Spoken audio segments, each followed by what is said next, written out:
Apa yang dimaksud dengan hasad dalam pandangan Al-Quran dan keterangan Nabi SAW?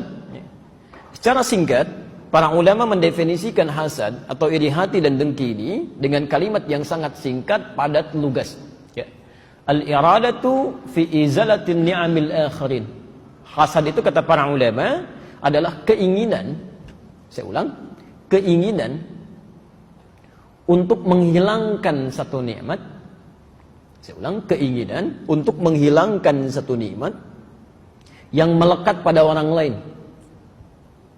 Pelan-pelan ya, keinginan untuk menghilangkan satu nikmat yang melekat pada orang lain. Jadi bagaimana caranya orang yang sedang diuji, diberikan nikmat oleh Allah, hilang nikmatnya atau tidak dia dapati ya. Hati-hati ya, kalau Anda misalnya lewat tiba-tiba melihat tetangga sedang punya mobil baru, ada keinginan dari dalam diri Anda, misal ya kan, wah mobilnya kok bagus-bagus ya, mungkin satu saat dia nggak punya seperti itu. Nah itu sedang kena penyakit tuh ya. Ada teman Anda sedang promosi jabatan, tiba-tiba Anda menginginkannya misalnya, menginginkan hal yang serupa ya, dan dia kehilangan hal itu pun sedang kena penyakitnya. Atau bahkan ketika Anda menginginkan nikmat itu, sekalipun tidak mengharapkan dia kehilangannya, itu pun sedang terkena penyakitnya. Nanti kita akan lihat ya, kita akan lihat. Coba umumnya Anda kalau melihat teman-teman punya barang baru, pengen atau tidak? Nah bagaimana keinginan itu nanti bisa masuk kategori hasad atau sekedar cuma ingin saja? Nanti ada keterangannya ya. Baik, jadi bagian pertama yang disebut dengan hasad dalam keterangan Al-Quran dan hadis-hadis Nabi SAW, kata para ulama, al-iradatu fi izalati ni'amil akhirin, keinginan untuk menghilangkan nikmat-nikmat yang melekat pada orang lain. Pelan-pelan. Sekarang kita lihat bagaimana bahayanya penyakit ini. Quran surah ke-113 Al-Falaq, satu surah sekaligus. Kita ambil peringatan Nabi dulu SAW ya, yang diterangkan lewat Al-Quran. Allah berfirman, lihat kalimatnya ya. Quran surah Al-Falaq, Qul a'udhu birabbil falaq.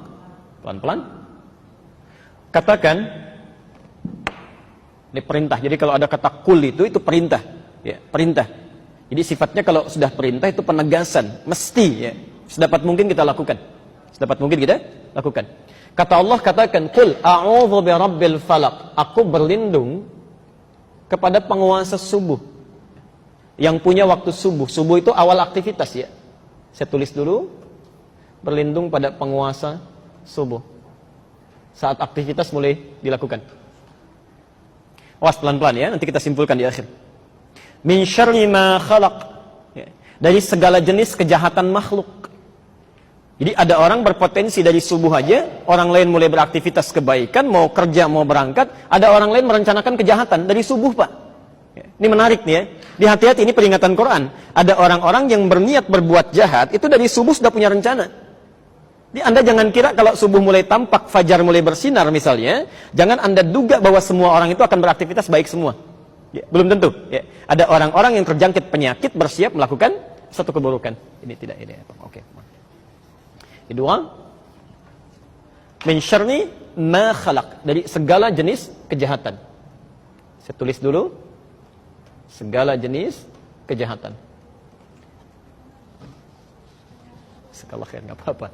Ya, ketahan. Perhatikan pelan-pelan. Teruskan ayatnya. Wa min syarri ghasiqin idza waqab, dan dari kejahatan yang muncul di malam saat gulita, saat gelap. Ya. Perhatikan, jadi ada orang yang berbuat jahat dari waktu subuh, ada orang berbuat jahat di waktu malam. Ya.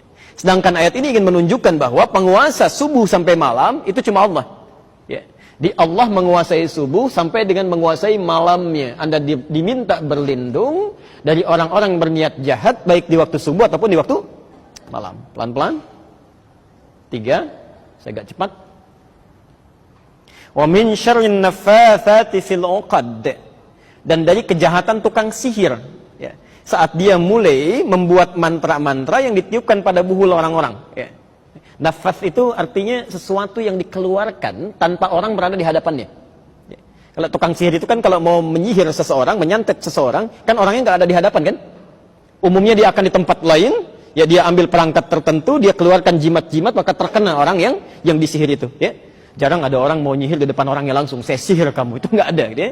Umumnya di belakang layar gitu kan. Baik, ini yang ketiga ada kejahatan tukang sihir, tukang santet. Kejahatan penyihir.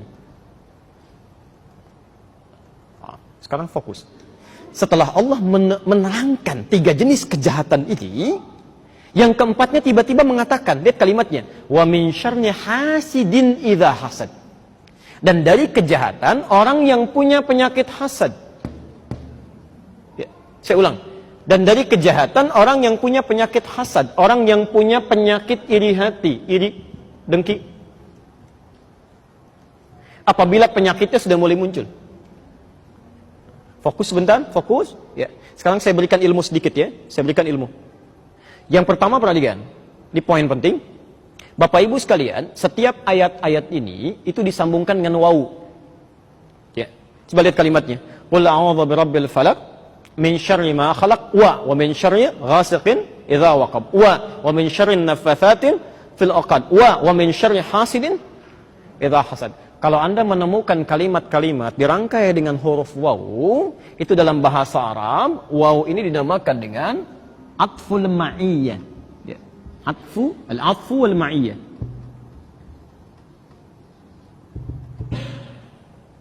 Apa itu ataf? Ya. Ataf itu artinya merangkai 2 hal, ya. Merangkai 2 peristiwa yang berbeda dalam satu hal yang bersamaan. Dirangkaikan bersamaan. Jadi kalau saya katakan Zahaba Ahmad ila Jami' Nurul Bahri wa Ali, pakai waw ya. Ahmad pergi ke Masjid Nurul Bahri dan Ali. Itu artinya Ahmad dan Ali bersamaan jalan. Jelas ya? Kemudian yang kedua ma'iyah ya. Ma'iyah itu artinya menunjuk pada pelan-pelan menunjuk pada fungsi yang serupa atau hukum yang sama, setara nilainya ya. Pada kesetaraan nilai. Pas hati-hati, ini jarang dibahas ini ya. Hati-hati. Jadi seakan-akan Allah ingin menyamakan, perhatikan, bahayanya penyakit orang iri hati ini. Bahaya penyakit iri hati itu sama dengan bahaya sihir. Bahaya tukang sihir. Bahkan caranya sama ya. Jarang-jarang kan ada orang iri hati langsung di hadapan orangnya. Ya, biasanya ketika dia iri hati, ingat kan, baru dia bikin status tertentu, baru keluar kalimat yang tidak menyenangkan, jarang di hadapan orangnya.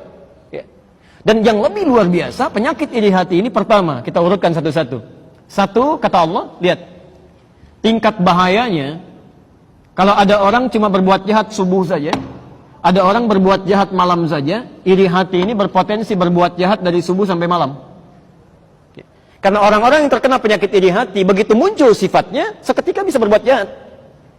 Perampok beraksi subuh, siang istirahat.